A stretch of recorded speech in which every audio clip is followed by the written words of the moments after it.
السلام علیکم ناظرین د نننۍ ورځ اهمترین ویلوګ سره زه یم اعجاز یوسفزی. کتونکو په ننني ویلوګ کې به زه ذکر کوم د چیرمن تحریک انصاف سابق وزیر اعظم عمران خان اهمترین بیان مخې ته راغلی دی. د دې نه پس به زه القادر ټرسټ کیس کې د عمران خان او د بشرا بیبي چې کومه سزا ده د هغې ذکر کوم. د دې نه علاوه القادر ټرسټ کیس څه دی، دا څومره مذاق والا کیس دی، په دې به هم زه لږه رڼا اچوم. د دې نه علاوه چې کوم جج دا فیصله اورولې ده، یعنې ناصر جاوید رانا، د هغه بیک ګراوند څه دی، هغه باره کې د سپریم کورټ فیصلې څه دي، هغه څنګه انفټ دی د عدالتي خدماتو لپاره. په دې ټولو معاملاتو به زه تاسو سره انفارمیشن شریکوم. د ټولو نه اول عمران خان د بیان ذکر به وکړم. په سوشل میډیا باندې او په نیشنل میډیا باندې په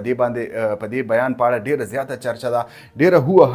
په دې بیان باندې جوړه شوې ده. کتونکو عمران خان د ټولو نه اول دا ویلي دي چې آپ سب نه ګبرانه نه، یعنی تاسو ټولو ته یریدل نه دي پکار او د مستقل مزاجه سره مخ په وړاندې تلل پکار دي. هغه دا وی عمران خان دا وی چې القادر ټرسټ کیس کې کچرته تاخیری حربې استعمالیږي یا نن چې کومه فیصله اورل شوې ده، دا دامره عجیبه فیصله ده، دا دامره مذاق والا کیس دی چې اول دا معلومات، یعنی د فیصلې ټول معلومات میډیا ته لیک کړي شي، بیا وروسته په عدالت کې دا فیصله واورول شي. نو د دې نه تاسو ته اندازه لګولی شئ چې د دې کیس حیثیت څومره مشکوک او متنازع دی. عمران خان وایي چې څوک دا فیصله لیکي هم هغه تن یې میډیا ته لیک کوي. د دې نه وړاندې حامد میر سینیر صحافي یو بیان ورکړو چې تقریبا 8-9 ورځې مخکې عمران خان ته په اډیاله جیل کې دا پیغام رسول شو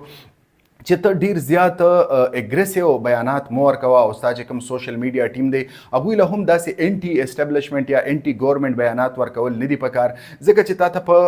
القادر ټرسټ کیس کې 14 کاله قید سزا مونږه اورو او بشرا بیبي ته تقریبا 2 کاله قید سزا اورول کیږي. نو دا ټول معلومات تقریبا د عدالتي فیصله 8-9 ورځې مخکې اول عمران خان ته لیک شو. بیا 13 ورځ سینیر صحافي مهر بهاري یو ټویټ کړی دی په ایکس باندې. دا د ټویټ متن دا و چې به عمران خان ته به 14 کاله او بشرا بیبي ته تقریبا 2 کاله قید سزا اورول شي. نو زما د خبرې مطلب دا دی چې دا دانه متنازع کیس دی، دا دامره سیاسي بنیادونو باندې جوړ کړی شوی کیس دی چې تقریبا 8 ورځې مخکې 9 ورځې مخکې صحافیانو ته او عمران خان ته پخپله د دې پته وه او هغه تن عمران خان وایي چې دا فیصله لیکلې ده هم هغه تن یې میډیا ته لیک کوي. د دې نه علاوه عمران خان دا هم وایي چې چرې به آمریت یعنی ډیکټیټرشپ قبول نه کړم، که هر څومره په جیل کې تیروم د خپل اصولونه او دغه رنګ د حقیقي ازادۍ باندې به زه سمجوته ونه کړم. عمران خان وایي چې حقیقي ازادي او د آیین او قانون د بالادستۍ لپاره به هغه جنګیږي، د جمهوریت د حکمرانۍ لپاره به تر اخري باله پورې هغه گیم کوي، جنګیږي به وي، د ټولو جوټه کیسز یعنی د دروغو کیسونو مخه به کوي، سامنه به کوي. د دې نه علاوه القادر ټرسټ کیس کې اصل سوال د نواز شریف نه کول پکار دی، ځکه چې القادر ټرسټ کیس په دې بنیاد جوړ شوی دی چې ان سی اے کوم چې ملک ریاض 190 میلیون پاونډ جرمانه کړو، بلکې دا یو حل رئیستو د تصفیه یو حل رئیستو، یعنی مشکوک ټرانزیکشن شو د ملک ریاض لخوا حسن نواز ته، څوک چې د نواز شریف زوی دی، الته یو پراپرټي وه د حسن نواز او هغه چې کوم د ملک ریاض واغستله 9 ارب روپو دا پراپرټي وه او دا تقریبا په 18 ارب روپو باندې حسن نواز دا په باقاعده توګه واغستله. نو د عمران خان د خبرې مقصد دا دی چې دا نه غټ ارریګولیریټیز دي په دې معامله کې، بې قاعدګۍ دي، لہذا د دې منی لانډرینګ پوښتنه دې وکړي او د دې منی لانډرینګ تحقیقات دې وکړي شي. کتونکو عمران خان په خپل بیان کې د سابق چیف جسټس اف پاکستان قاضي فیضي هم ذکر کړی دی. هغه وایي چې نواز شریف قاضي فیضي سره ډېر لوی ریلیف ورکړی دی او دې دواړو په یو ځای باندې حدیبیه پیپر مل چې کوم دی دا نواز شریف ته قاضي فیضي سره معاف کړی دی. حدیبیه پیپر مل څه دی؟ دا په 1992 کې کال 1992 کې کله چې عمران خان د ملک نوم روښانه کو ورلډ کپ یې ګټلو، هم په دغه کال شریف فیملی منی لانډرینګ یعنی بلیک منی په ذریعه باندې پیسې بهر لیږلې وې او د هغې منی لانډرینګ شو او هلته چې کوم دی په هغې باندې جایدادونه اخیستلی شو. پناما لیکس کې به تاسو کتلو چې د کومو جایدادونو ذکر شو، آی سی آی جے یو د صحافیانو یعنی انویسټیګیټیو اداره ده، د تحقیقات کړو او د لیکس کړو چې یعنی په لندن کې کومه پراپرټي ده دا د میا نواز شریف صاحب دی او دغه د بچو دی. یعنی په 1992 کې دغه پیسې د پاکستان نه تللی ده. څومره ظلم د دې غریب عوامو سره په هغه وخت کې شوی دی. بیا هغه پیسې باندې الته پراپرټي اغستې شوې ده. د دې وروسته د دغه پراپرټي تحقیقات شروع کړل شو د بېنظیرې په دویم دورې حکومت کې. نو په باقاعده توګه دا ثابته شوه چې به نواز شریف دغه ځای کې مشکوک خریداري کړې دي، یعنی پراپرټي اغستې دي او هغه 1 انچ منی ټریل نه دی ورکړی. یعنی په کومه طریقه باندې د جایداد اغستې دی، د پاکستان نه څنګه دا پیسې تللې دي، نواز شریف د دې باره کې هیڅ یو رسید هغه نه دی جمع کړی. نو عمران خان وایي چې په اصل کې د دې کیس تحقیقات د میا نواز شریف نه وکړي شي، ځکه چې په دې کیس کې عمران خان ته په باقاعده توګه هیڅ پیدا نه ده میلاو شوی، د 1 روپۍ پیدا نه ده میلاو شوی بلکې حکومت ته هم په دې کې نقصان نه ده میلاو شوی. کتونکو جسټس قاضي فیضي صاحب یعنی کوم منی لانډرنګ 1992 ما ذکر وکړو، د کیس ته حدیبیه پیپر مل ویلی شي. حدیبیه پیپر مل جسټس فیض عیسی چې کوم دی هغه پټ اپ کو، په دې باندې هغه کار شروع کو، پای کې فیصله وروله چې بھئی دا مونږ ټول نواز شریف ته معاف کړو او هیڅ یو صحافي ته دا هدایت مونږ نشو ورکولی، هیڅ یو صحافي ته د اجازت نشته دی چې هغه په منی لانډرنګ کیس باندې یعنی حدیبیه پیپر مل کیس باندې خبره وکړي شي. یعنی نه صرف نواز شریف ته حدیبیه پیپر مل فیض عیسی معاف کړ، بلکې په صحافیانو باندې او په میډیا باندې دا پابندي ولګوله چې تاسو په دې کیس باندې بالکل خبره نه کوله.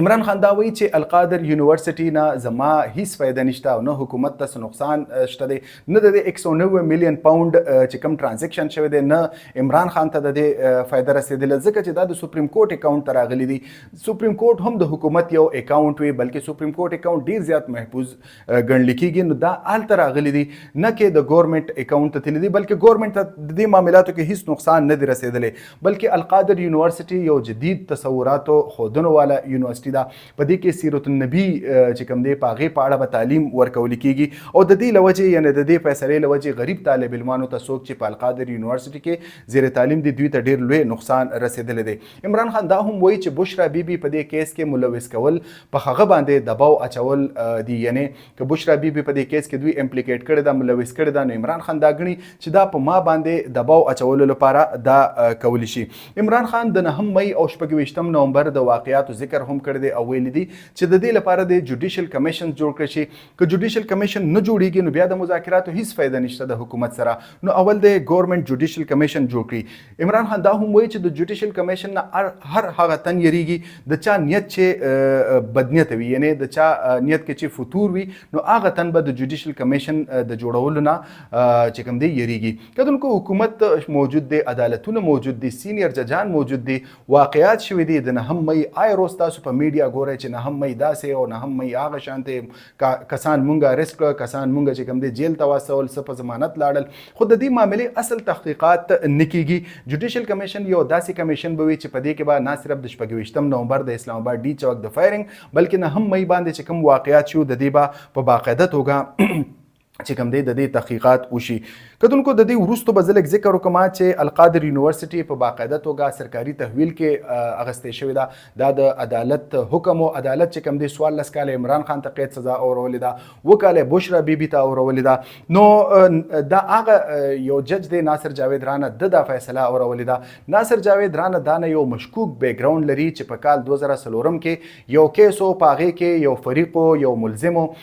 یعنی د عدالت دا اصول دی چې ته به ملزم عدالت ته وړاندې کوي او د هغې اول به هغه سمن کوي بیا به عدالت ته وړاندې کوي. یعنې په کال 2004 کې دې جج یو داسې کیس پټ اپ کړو چې ملزم ته پکې نه سمن جاري کړی شو نه عدالت ته پیش کړی شو او د دې باوجود هم د هغه جوډیشل ریمانډ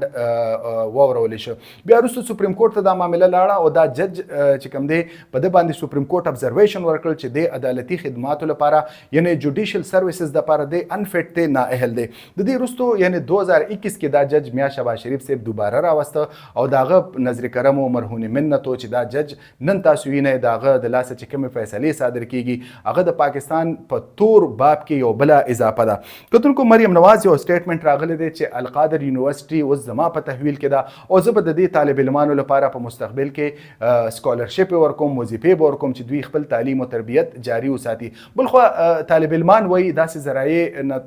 معلومات ترلاسه شوي دي چې دغه طالب علمان انکمفرټیبل فیل کی د مریم نواز د دې سټیټمنټ سره چې یعنې مریم نواز په لاس کې د یونیورسيټي لاړه نو د دې بس خشر نشر کیږي کتونکو تاسو هم ډیر زیات پوهه شعور لرئ عمران خان یو داسې لیډر دی چې دا قوم یې د قوم شعور چې کوم دی هغه سیوا کړی دی بلکې د قوم د سترګو اپریشن یې کړی دی نو زه نم ګڼم چې په القادر یونیورسيټي کې به طالب علمان د مریم نواز انډر هغوی سب زده کړي وکړي بلکې د دې یونیورسيټي په انرولمنټ کې به ډیر تیزه سره ګراوټ راشي دا به په ښکته راشي کتونکو دا د نننۍ ورځ اهم ترین ویلاګ راتلونکي ویلاګ پورې اجاز یوسفزۍ ته اجازت ورکړئ د الله په امان